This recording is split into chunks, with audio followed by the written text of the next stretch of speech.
बिस्मिल्लाहिर्रहमानिर्रहीम। अस्सलाम वालेकुम वरहमतुल्लाहि वबरकातुहू। अज़ीज़ तालिबात, मैं उम्मीद करती हूँ अल्लाह के फजल व करम से आप सब खैर आफियत से होंगे। बेटा, लेक्चर स्टार्ट करने से पहले आप सब दुआ पढ़ लें। रब्बी इश्रह ली सदरी व यस्सिर ली अमरी वहलुल उक़दतम मिन लिसानी यफ़क़हू क़ौली रब्बी ज़िदनी इल्मा। जी बेटा, आज हम जो है बाब नंबर 4 का आगाज़ करेंगे। बेटा, पहले चैप्टर जो था वो इस्लामी जमहूरिया पाकिस्तान का क़याम था। इसमें हमने देखा कि किस तरह पाकिस्तान को जो है काफ़ी मुश्किलात और कुर्बानियों और मुसलसल जद्दोजहद के बाद जो है बिलाखिर पाकिस्तान बन गया। और दूसरा जो हमारा चैप्टर है वो था इस्लामी जमहूरिया पाकिस्तान की इब्तदाई मुश्किलात। लेकिन पाकिस्तान तो बन गया और उसके बाद जो जो मुश्किलात उस दौर में मुसलमानों को जो है वो दरपेश रहीं, हमने उनका इजमाली जायज़ा लिया। और चैप्टर 3 बेटा हमारा था पाकिस्तान का जोग्राफिया, ठीक है, जोग्राफी से रिलेटेड था। और ये है चैप्टर 4। अब चैप्टर 4 जो है बेटा, ये जो है चैप्टर 2 से काफ़ी हद तक रिलेटेड है। इसमें हमने चैप्टर 2 में हमने पढ़ा पाकिस्तान के वक्त जो है इब्तदाई मुश्किलात। अब हम इसमें ये पढ़ेंगे कि जब पाकिस्तान बन गया, ठीक है, पाकिस्तान को इस्लामी जमहूरिया बनाने के लिए क्या क्या इक़दामात जो है वो किए गए, वो क्या क्या कोशिशें थी जो कायदे आज़म जो है रहमतुल्लाह ने अपने लीडरान के साथ मिलकर जद्दोजहद की कोशिशें की। मुल्क को चलाने के लिए कौन कौन से जो है दस्तूर या आइन बनाए गए और किस तरह से जद्दोजहद के बाद पाकिस्तान को जो है वो तरक्की के रास्ते पर गामज़न किया गया। ये है हमारा चैप्टर नंबर 4।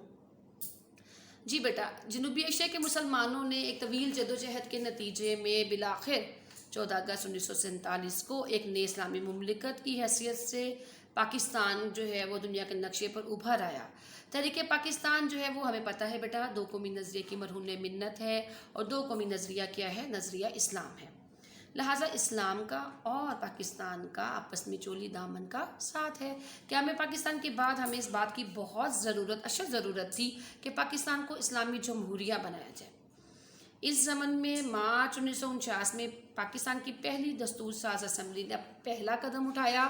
और इस कदम में जो उन्होंने रिफॉर्म की वो थी करारदाद मकासद, जिसका मकसद मुल्की आइन के बुनियादी असूलों की वजाहत करना। बेटा, आइन जो है वो रिटर्न कवानीन का एक ऐसा मुसवदा होता है जिसमें बुनियादी नुकात और चीज़ें जो है वो तहरीर होती हैं और इसकी मदद से मुल्क के तमाम जो है कवानीन सेट किए जाते हैं।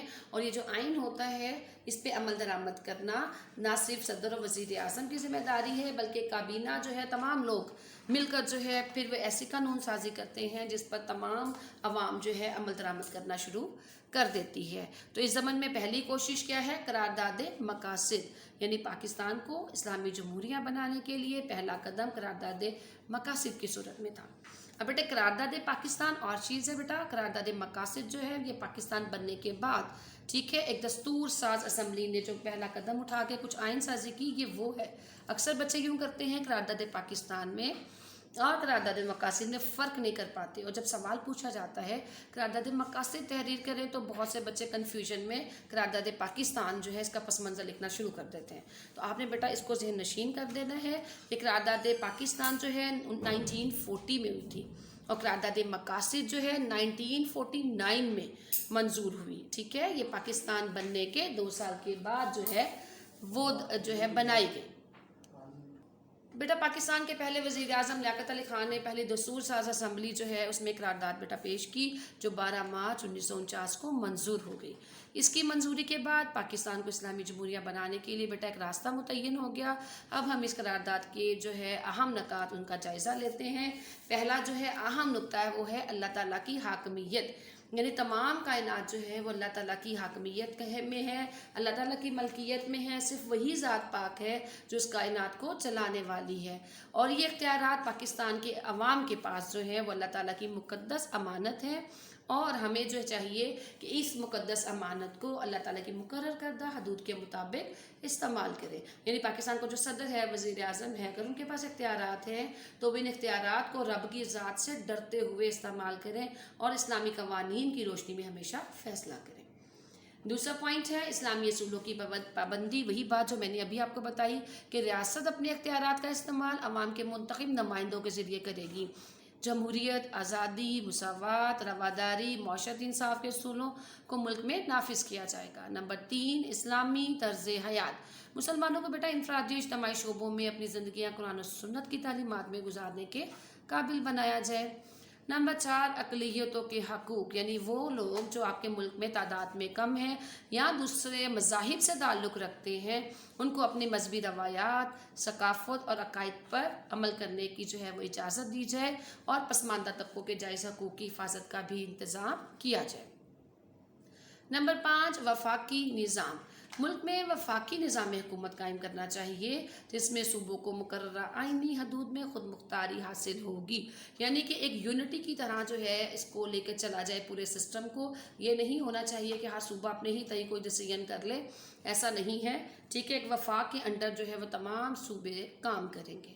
नंबर 6, बुनियादी हकूक़, अवाम को तमाम बुनियादी हकूक़ हासिल होंगे। मज़ीद बरा फ़िक्र व इज़हार, अक़ीदे और इबादत के अलावा तंजीम साजी की भी आज़ादी दी जाएगी। नंबर 7, आज़ाद अदलिया, अदलिया अपने कामों में बिल्कुल आज़ाद होगी और बग़ैर किसी दबाव के काम करेगी।